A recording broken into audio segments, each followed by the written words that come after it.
બનાવીશું કોથમીર. ચલો, મેં ધોયેલી 150 ગ્રામ કોથમીર લીધી છે, સમારી કટ કરેલી ડાલના સાથે. હવે 2 કટ કરેલા મરચાં, તમારે તીખું જોતા 2 મરચાં વધારે નાખવાના. 2 કટ કરેલા લીલા મરચાં નાખ્યા, આદુનો નાનો એક ટુકડો નાખ્યો, થોડા સિંગ દાણા નાખ્યા, અડધી ચમચી જીરું નાખ્યું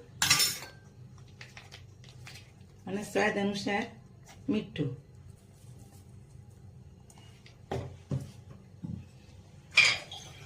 અડધી ચમચી આપણે લીંબુનો રસ નાખીશું અંદર. હવે આપણે મિક્સરમાં ચટણી તૈયાર કરી દઈશું. ચાલુ કરી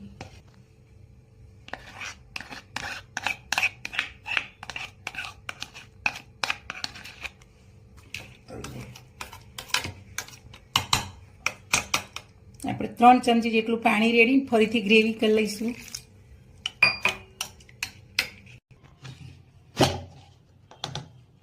આપણી ચટણી તૈયાર થઈ ગઈ છે. ચલો કાઢી લઈએ બાઉલમાં.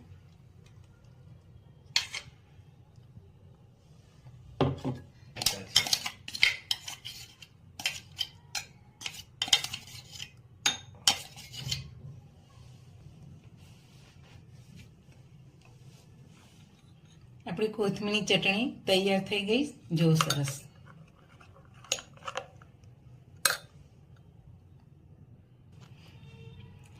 આવા નવા વિડીયો જોવા માટે અમારી ચેનલને સબસ્ક્રાઈબ કરજો, શેર કરજો અને લાઈક કરજો.